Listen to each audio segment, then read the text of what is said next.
Don't skip this. Whatever led you to this message today, whether you found it yourself, whether someone sent it to you, whether it appeared on your screen at the exact moment you needed something and didn't even know what that something was, I want you to understand that your being here is not an accident. There are no accidents in the economy of heaven. You were guided to this moment. This specific message at this specific hour was placed in your path by a God who has been watching you closely and who has something very important to say to you before this day is over. Hold on until the end. What I am about to speak over your life is going to reach parts of you that have been closed off for a long time. He saw you last Sunday, that specific Sunday. He was there in the quiet of that car with you, in the 2 hours that no one else knew about, that no one else would have understood if you tried to explain it. He counted every minute. He was present for every thought that moved across your mind during that time. And he has sent this message to tell you something that he needs you to hear with your whole heart. You don't owe anyone an explanation for that moment. Not your daughter, not your sister, not your neighbor, not the voice in your own head that has spent so many years demanding that you justify every feeling before you are permitted to have it. That time in the car was not weakness. It was not laziness. It was not something to be ashamed of or defended or explained away. It was a human soul that had been running for a very long time, finally allowing herself one small, sacred pause. Something very big is coming your way, and before it arrives, God wants to sit with you here for the next 50 minutes and say the things that should have been said over you a long, long time ago. Don't move. Don't skip ahead. What is in each section of this message was placed there specifically for you. Let me tell you what God sees when he looks at the life you have been living. He sees a woman who was taught very early that her worth was measured in what she could produce, how much she could carry, how efficiently she could manage pain, her own and everyone else's. A woman who walked into rooms full of need and assessed, instinctively and immediately, what each person required, and then found a way to provide it without being asked. You did not learn this skill from a book. You learned it from necessity, from watching and adjusting and making yourself useful, because that was the way you made yourself safe. And it worked. For a long time it worked.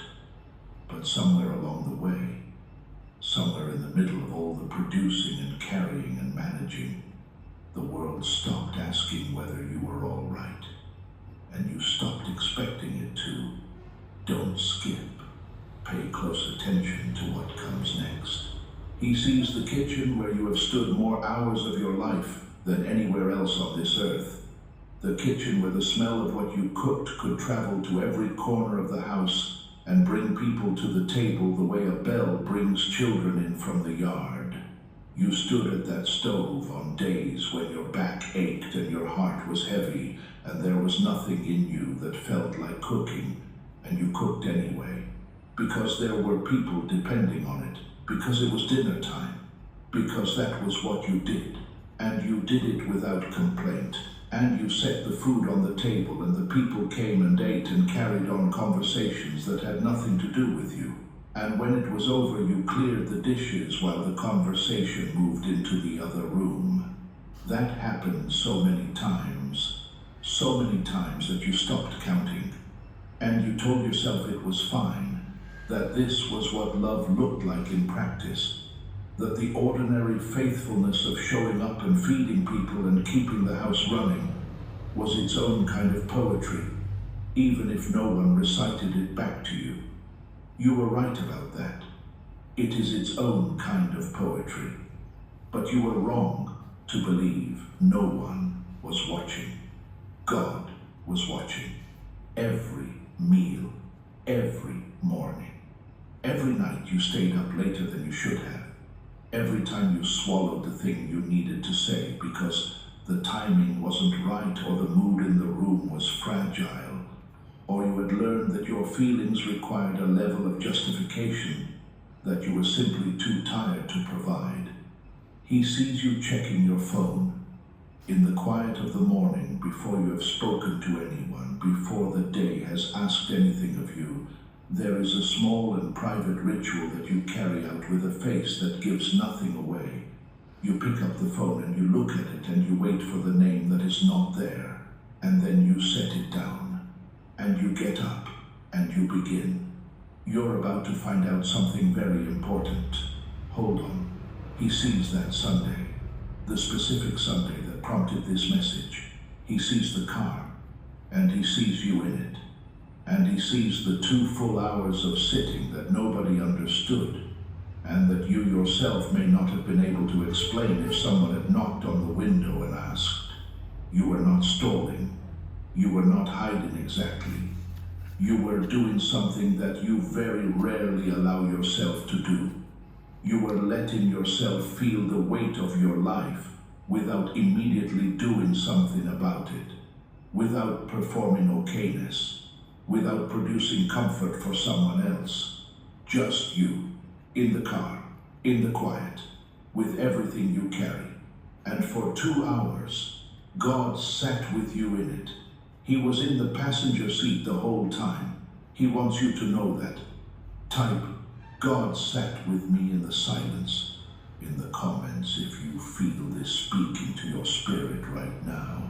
This message doesn't stop with you. It reaches the one who is still searching, still doubting, still crying out in the dark. If this ministry has strengthened your faith, consider strengthening someone else's. When you give through the link in the description or pinned comment, whether by buying a coffee, partnering monthly, or joining our Ko-fi community, you're not funding content. You're fueling the Great Commission. Every gift becomes gospel carried further. Every act of generosity pushes light into places we may never physically stand. There are people one message away from hope, one prayer away from surrender, one encounter away from salvation. Your generosity helps us reach them. This is more than support. It's participation. You're stepping into the harvest field with us.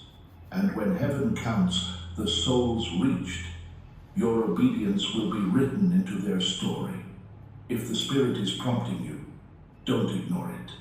Step into the work. Let's bring the lost home. There is something happening right now, on the other side of the silence that has been surrounding you, that you cannot see from where you are standing. But God is allowing me to tell you about it. He is pulling back the curtain. He is showing me what is happening in the lives of the people who made you feel like you needed to be less than you are. Don't blink. This is where the shift begins.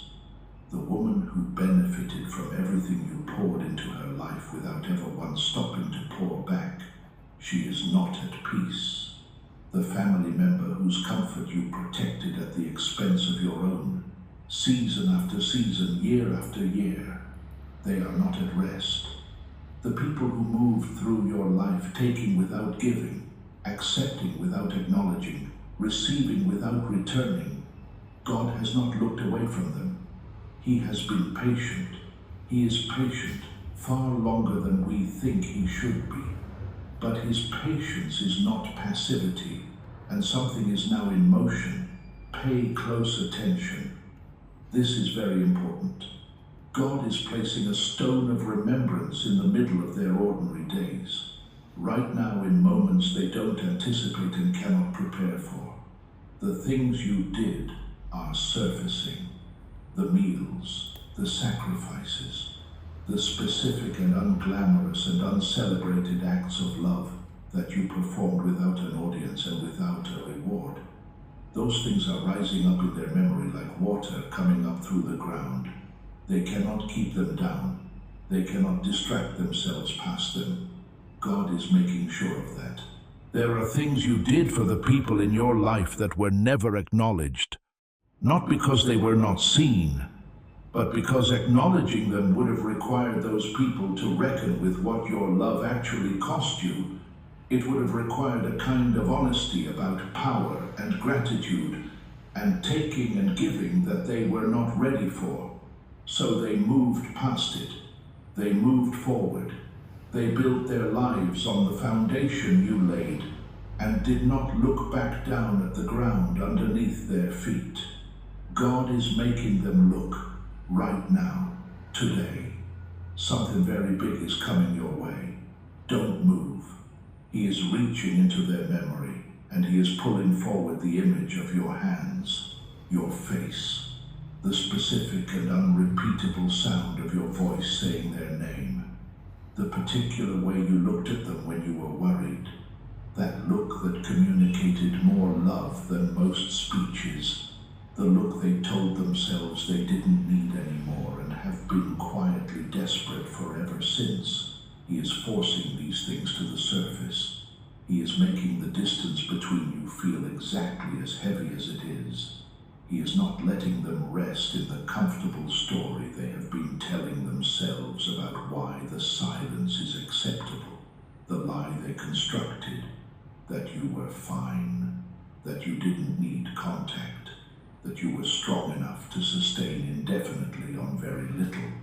God is dismantling it, quietly, persistently, in the way he dismantles all the things that are built on something untrue. Type, "My sacrifice is being remembered," in the comments to set a marker in the spiritual realm. God is showing me the interior life of the person who has owed you the most and given you the least. I want you to stay with this section, because this is where your vindication lives. This is where you get to see what is really happening underneath the surface of the silence that has been directed at you. Don't skip this part. This is where the breakthrough begins. They are sitting with a restlessness they cannot name. It has been there for a while, a low and persistent unease that doesn't go away when they stay busy, that settles over the good moments in their life, like a filter that mutes the color. They have tried to outrun it. They have filled their calendar and their weekends and their evenings with enough activity that there should be no room left for discomfort. But discomfort does not require a room. It requires only a quiet moment, and eventually the quiet always comes. In those quiet moments, you appear. Not the version of you they have constructed to justify the distance, not the version that was difficult or demanding or had expectations they couldn't meet. You appear as you actually were, as you actually are, and the person they see when they see you clearly is someone they have been working very hard not to think about, because thinking about you clearly would require feeling things they are not prepared to feel. Pay close attention. What I'm about to say is very important. Something happened recently, a moment, an encounter, a small event that should not have hit them as hard as it did, that broke through the wall they have been maintaining. Maybe a coworker mentioned their own mother. Maybe they drove past a house that looked like yours, the porch light on, the curtains in the window the same particular color.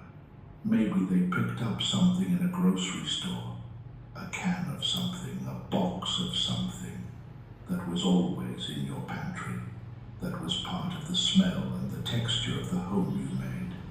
And they stood in the aisle for a moment too long, and something opened in them that they are still trying to close. Their thumb has hovered over your name more than once. They have picked up the phone with the genuine intention of calling, and then sat with it in their hand while the reasons not to call assembled themselves one by one until the moment passed. They told themselves there would be another time, a better time, a time when they were more prepared, when the gap felt smaller, when they had figured out what to say.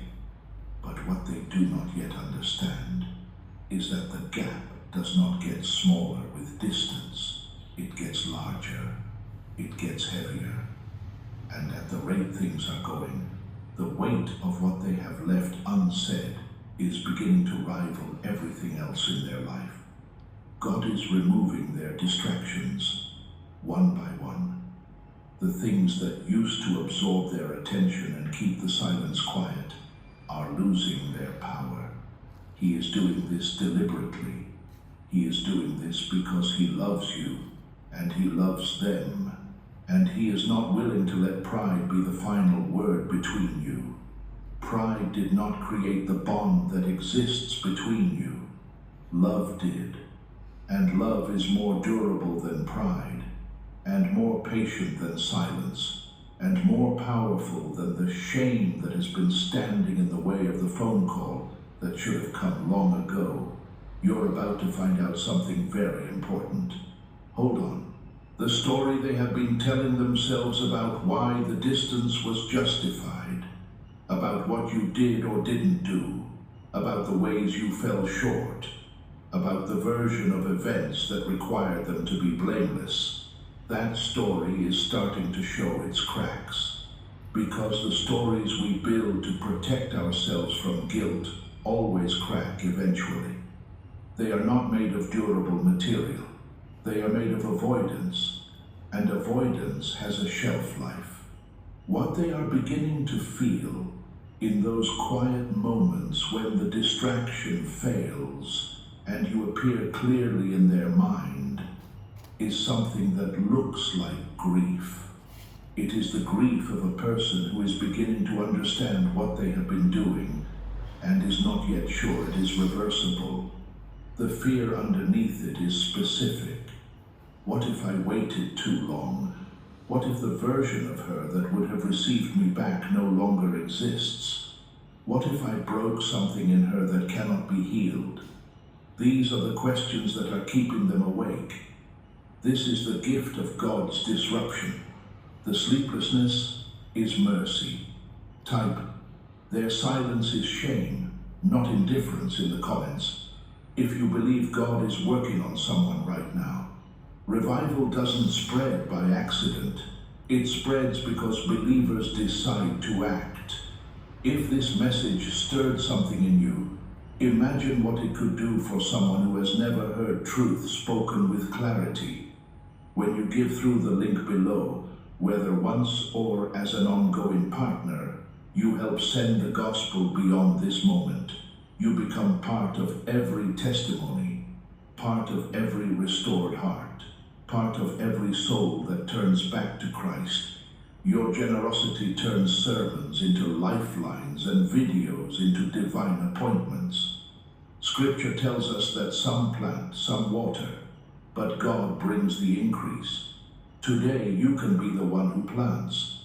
If you believe souls matter, this is your opportunity to move from agreement to action. Let's reach them while there is still time. God is showing me the words that are coming, the specific words. I need you to prepare yourself to receive them, because they are going to reach places inside you that have been braced for a very long time.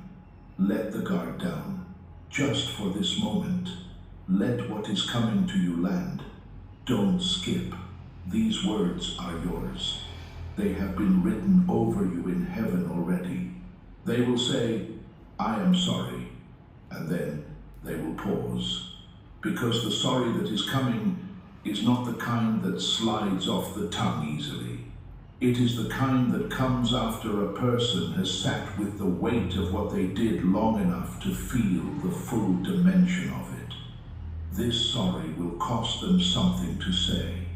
It will require them to set down the story in which they were justified, and they will say it anyway, because by the time it arrives, they will no longer be able to carry the alternative. They will say, I don't know when I stopped seeing you as a person. I know that sounds terrible. I know it is terrible. But somewhere along the way you became, in my mind, in the way I moved through the world. You became something permanent and fixed, something that would be there regardless of whether I showed up for it. I treated your love like a feature of the landscape, like the sun, like the ground under my feet. I thought it would be there no matter what I did or didn't do. I never stopped to think about what it cost you to keep giving it. Pay close attention. Don't miss what comes next. They will say, I remember the meals. I don't know why I'm saying that right now, but I need you to know that I remember them. I remember the way the house smelled on Sunday mornings, and the specific foods you made that I took for granted for years, and now cannot find anywhere in the world. I remember the sound of your voice calling my name from the kitchen, and I would give a great deal to hear it again. I have been carrying that without telling anyone. They will say, I am scared. I need you to know how scared I am right now. I am scared that I waited too long. I am scared that whatever patience you once had for me was finite, and I exhausted it. I am scared that I will call, and the voice on the other end will be polite and careful, and it will be worse than silence. That particular kind of careful politeness between people who used to be close, that tells you the old warmth is gone, and you are the one who took it. I am more afraid of that than I have been afraid of many things. They will say, you were right. I need to say that. About the things you told me that I argued with. About the values you tried to pass down that I dismissed as old-fashioned because I was young enough to believe I had invented a better way. About the warnings you gave that I ignored. About the priorities you named that I rearranged to suit myself. You were right. I knew it even then, somewhere beneath the argument. I know it completely now. Something very big is on its way to you. Don't move. They will say, I need you, not I miss you, though they will say that too. But specifically, I need you, because that is the truest version of what is happening in them. The self-sufficiency they constructed in your absence has proven to be exactly as sturdy as something built to prove a point rather than to bear actual weight. It has held up in the absence of tests, but life tests eventually. And in the testing, what they have found is an absence where you should be, a gap in the structure that was not visible from the outside, but that they can feel from within at every load-bearing moment. Right now, as these words settle into you, God is doing something in your chest. He is collecting the fragments, the pieces of you that broke off over all those years of going unacknowledged, all those times you gave more than you got and felt the deficit without speaking it. He is gathering them up with a tenderness that no human hand could manage. He is setting them back into place.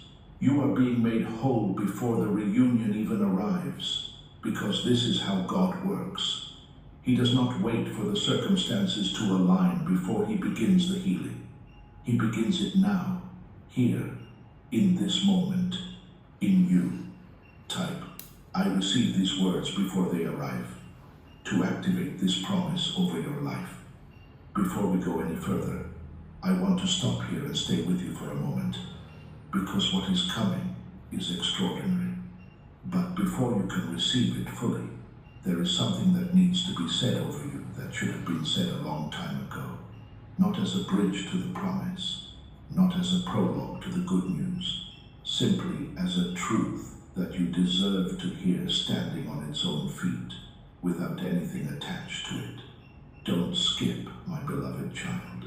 This section was written for you specifically. There is a grief that has no recognized name. The world has ceremonies and casseroles and condolence cards for certain kinds of loss. It has space for the grief of a death, the grief of a divorce, the grief of a diagnosis. But it has almost no language for the grief of giving everything and receiving silence. The grief of a life spent in service to people who accepted that service as their due. The grief of getting up every morning and making yourself useful to a household that would have noticed your absence immediately and your presence almost never. This grief is real. It has weight and texture and a specific location in the body, usually somewhere between the chest and the throat, where the thing you were about to say lives just before you decide not to say it. You have been carrying this grief for a long time, and you have been carrying it quietly, because the world has given you very little permission to set it down and describe it. The people around you do not know how to hold it, or they are part of the reason it exists, or they are gone, the ones you would have told, the ones who would have understood without requiring you to justify yourself. And their absence is its own wound nested inside the larger one. Pay close attention. God Himself is speaking to you now. He sees the Tuesday night when you ate dinner alone at a table that was built for more than one person. He was sitting across from you. He saw the way you looked at the chair on the other side. He saw you pick up your fork and eat slowly. And he saw the particular quality of the silence in that room, which is different from ordinary quiet. It is the silence of a presence that is missing, that used to fill the space, that would have asked how your day was and half listened and made you feel, simply by being there, that you were not alone in the world. He saw all of that. He had been seeing it every time. He sees the birthday that came and went without a call. He sees the holidays, where you performed abundance for everyone else while running on empty yourself. He sees the Sunday mornings when you put on your good clothes and your steady face and went out among people and answered the question of how you were doing, with fine, with good, with blessed, and meant it in the way a person means something when they have stopped expecting their real answer to be received. He sees the nights you cried in a room by yourself, because that was the only place the crying felt safe. Not because you are weak, because you have been protecting people from your pain for so long that solitude has become the only space where you are allowed to be honest. He sees the car. He was there for all 2 hours of it, and he wants to say this to you clearly, without conditions or qualifications attached. You did not go wrong. This was not your failure. The silence in your life is not evidence that you were not worth staying for. The absence is not a verdict on your value. You did not love wrongly. You did not give too much. You did not hold on too long to something that was not worth holding on to. What you held on to was real. What you gave was extraordinary. And the fact that it was not matched or returned is an indictment of the people who received it, not of you. If you have found this channel and it has been a source of peace to you, I want to invite you to subscribe right now and turn on the notification bell. When you subscribe, you are not simply following a channel. You are opening a channel of communication with heaven. You are saying to destiny, I am committed. I am present. Send me every message God prepares for me. And I want you to share this message with one person in your life who is carrying something like what you have been carrying. Someone who has not yet heard that they did not go wrong. When you share it, you are not just forwarding a message. You are extending an anointing. You are multiplying the blessing. Type, I did not go wrong in the comments right now. Speak it as a declaration over your life, out loud in the Spirit. There are people battling silent storms who will never walk into a church, but they will click on a message like this. When you give through the link in the description or pinned comment, you help us meet them there. You help us speak truth where confusion reigns. You help us proclaim Christ where compromise has grown loud. This isn't about sustaining a platform. It's about standing in the gap for someone eternity bound. Your seed becomes truth for the deceived, strength for the weary, invitation for the lost. And while we may never know every name this side of heaven, God does. If you've ever prayed, Lord, use me, this is one way He does. Join the mission. Let's carry the gospel further, together. God is placing before the person who owes you the most a series of memories that they cannot dismiss and cannot bury. They are arising in vivid and specific detail, with the full sensory weight of the original moment, and each one is doing the work that years of silence have prevented. Let me tell you what they are seeing. Don't skip a single word of this. The first memory is your hands. Not an idea of your hands, your actual hands. The particular way they moved when they were working. The calloused honesty of them, the capable certainty, the way they reached for what needed to be done without drama or hesitation. The specific feeling of those hands on a forehead at 2 in the morning, checking for a fever with a precision that no thermometer could replicate. The weight of those hands on a shoulder during a moment of crisis, not squeezing, just there, just steady, just communicating without words that the person in the crisis was not alone in it. Nobody in their life right now touches them like that, not with that specific combination of strength and gentleness, not with that particular quality of presence that asks nothing and gives everything. They will not find it anywhere else. They already know this.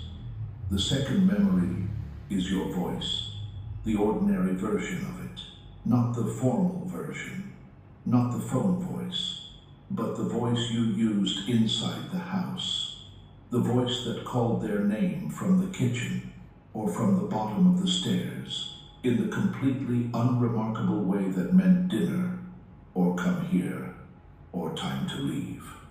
That voice is the sound of home in their nervous system. It is stored somewhere very deep, below the layers of adult experience and sophisticated understanding, in the part of the brain that was formed when they were small enough that you were the entire world.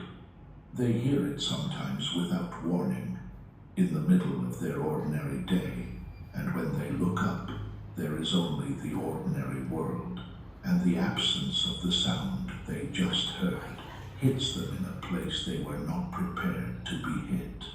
The third memory is the smell of your cooking, the specific and unrepeatable smell of the food you made, your particular recipes, the ingredients you combined in proportions that live in your hands and not on any card in any box. That smell is attached to every safe memory they own. When they encounter it in the world, in a restaurant, in a neighbor's kitchen, passing by an open window, something in their chest moves that they cannot explain to whoever is standing next to them. Nobody else's kitchen smells like yours. Nobody else's food tastes like yours. They have eaten at fine tables and been served by careful hands, and none of it has reached the same place. They know why. They have been knowing why for a long time. The fourth memory is a moment of crisis that you held for them, a specific moment, and they know exactly which one, when everything in their life was wrong, and they came to you, or you came to them, and you did not minimize it, or pivot to advice, or tell them how they could have prevented it. You stayed with them in it. You let the thing be as large as it actually was. You did not rush them toward okay. And in the aftermath of that, something in them was restored that they had not known was broken, a foundational belief that they were the kind of person who could be supported, that the world contained people who would not leave them in the worst of it. They built their understanding of love on that moment, and they have never told you so. Type, these memories are seeds of return. If if you believe what was planted in love will bloom again. Now I want you to see what is coming. Not as a wish, you are careful not to wish too hard. Not as a possibility you hold at arm's length because hoping has been expensive before, and you have learned to protect yourself from it. I want you to see it as a thing that is already in motion, already on its way, already closer to you than the distance between here and the end of this message. Don't blink. See this with the eyes of your spirit. There is a day that is coming, not in some vague and indefinite future, but in a season that is near enough that the signs pointing toward it have already begun, when there will be contact, a knock on the door, or a call that comes at an hour you were not expecting, or a message that arrives on a morning that seemed like every other morning until it was not. And on the other side of that contact will be the voice or the face that you have been trying to make peace with not hearing from.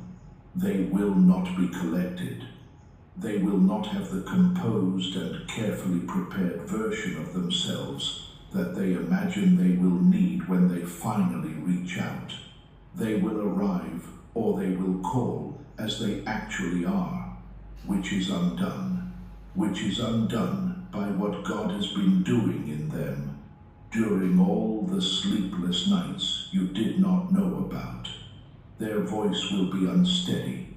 Their eyes, if you see them, will be carrying something that has not been rested. And the first thing they will say will not be the speech they rehearsed. It will be something much simpler, which is, I needed to do this. I should have done this a long time ago. Something very big is arriving. Don't look away.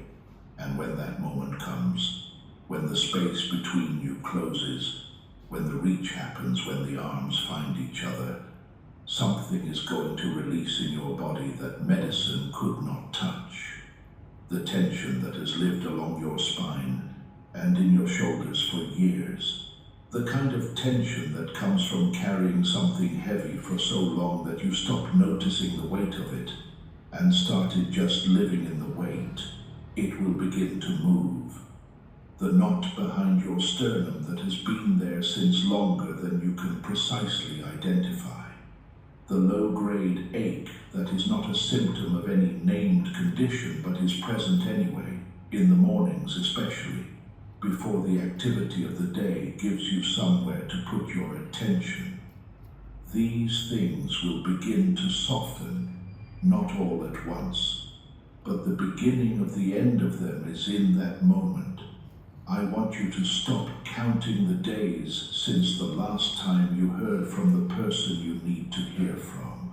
I want you to start counting the signs, the unexpected peace that came over you in the car that Sunday, the dream you had recently that stayed with you when you woke up, the small and inexplicable kindness from a stranger that felt for a moment like it was pointed directly at you from something larger than the stranger could account for, the song that played at exactly the wrong time and was exactly the right message. These are not coincidences. These are previews. God does not send the full arrival without first sending previews. You are in the season of previews. The arrival is close behind them. Type, I am ready to receive what God is sending. Claim this promise over your household right now. What God is bringing toward you is not a single thread being repaired. It is a full restoration. A restoration that moves through every part of your life that has been diminished and rebuilds it and establishes it in a way that is more stable and more permanent than what existed before the loss. I want you to understand the full scope of what is coming, because if you only receive part of it, you will leave something on the table that heaven set for you. Don't skip. This is the full picture. Pay close attention. Your grandchildren, the ones who have been navigating the world with a gap in it where you should have been present, the ones who have been growing up hearing about you in fragments rather than knowing you directly, The ones who resemble you in ways that nobody pointed out to them, because pointing it out would have required an acknowledgement that they were kept from the person they resemble. Those children are coming into your life in a way that will restore the years. There will be a moment, and it will be an ordinary moment on an ordinary afternoon, not a ceremony but a Tuesday, not a special occasion but a regular day, when a small hand is in yours and a small voice is asking you to explain something about life, about the world, about the way things work and the way people are, and the way love functions when it is practiced consistently over a long time. And you will answer, and they will listen in the way that children listen when they are receiving something true from someone whose truth they can feel. And what you say on that afternoon will be carried in them for the rest of their lives. It will surface in their own children. It will outlast everything that tried to interrupt the lineage. You're about to find out something very important. Hold on. The person who returns to you will ask about your life, not your service, not your function in relation to their needs. Your life. What you wanted before the wanting got set aside. What you love that has nothing to do with caring for someone else. What you still think about in the quiet of a Sunday morning when the day has not yet made its demands. They will ask because they will have arrived at a place where they are capable of seeing you as complete, not as a role that exists to support them, but as a whole person who existed before they did, and will be defined by more than what she gave away. That asking, the simple and overdue act of someone being curious about who you actually are, is going to do something in you that nothing else has been able to do. It is going to remind you that you exist for reasons beyond your usefulness, that your stories matter, that your history is worth the time it takes to tell. There is also a financial dimension to this restoration that I want to name. The years of giving without receiving, of pouring out without anyone pouring back, of being the one who made everything work while being the last one considered. Those years have been recorded. The ledger of heaven doesn't operate by the same rules as the ledger of the world. The world did not compensate you. The world rarely does. But God is not constrained by what the world chose to do or not do. The locust years, the years that were consumed by labor without recognition, by sacrifice without return, those years are being numbered, and what is attached to their end is a harvest, a provision that covers not just what you need, but what was owed to you across the full span of those years. And your story, what you endured, how you endured it, what came out on the other side, is not going to be a private thing. Other women are sitting in their own cars, in their own driveways, at their own 2-hour junctures, trying to find the words for what they carry, and they need to know that someone came through it. They need to see what restoration looks like in a real life, not a parable. Your testimony will reach them. Your miracle will be the permission they needed to keep believing in theirs. What God does in your life, He does partly as a message to everyone whose life touches yours. Type, my restoration is a testimony, to claim this over your life and every life connected to yours. I want you to do one final thing before this message ends. If you are able to close your eyes for just a moment, I want you to do that.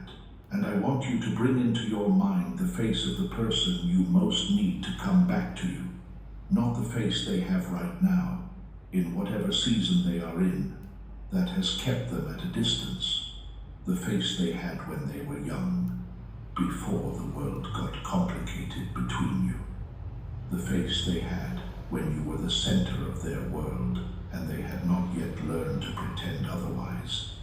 The face that looked at you with the uncomplicated love that children carry before they discover it is possible to take love for granted. Hold that face. Let it be real in front of you.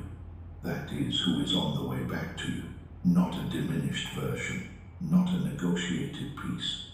The original person, excavated from underneath everything that covered them over, returned to the surface by a God who does not give up on relationships that were built with love.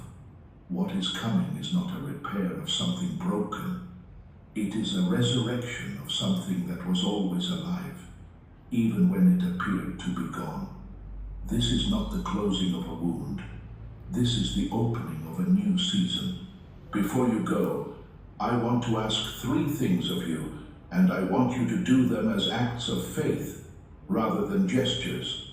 First, type in the comments below the words, "God saw me in that car, and he did not leave me there." Type it out in full. Let it be your declaration. Let it be your agreement with everything spoken over you today. Let it be the marker you place in the spiritual ground of this moment, so that you can come back to it when the days get heavy. Second, share this message with one person, exactly one person, the one who comes to your mind right now, who is sitting in their own silence and needs to hear that they are seen. You do not need to explain why you are sending it. They will know. When you share it, you are not just passing along a message. You are becoming part of how God reaches someone who needed this as much as you did. Third, like this message as an act of faith to seal this promise over your life. Let the pressing of that button be your yes. Let it be your agreement that what was spoken today is already in motion, already on its way, already closer than the distance between here and the moment when you receive it. It is done. Receive it. Believe it. Watch it manifest. You are not forgotten. You are not invisible. You are not too old, too tired, or too far past the moment when things could still turn around. The 2 hours in that car were not wasted time, not confusion, not weakness. They were holy ground. God was in that car with you. He has been in every car, at every table, beside every window, through every quiet and every silence that the world walked past without stopping. He stopped. He has always stopped. He will never stop. The season of carrying it alone is ending. A new season is already at the door. Be at peace, my beloved child.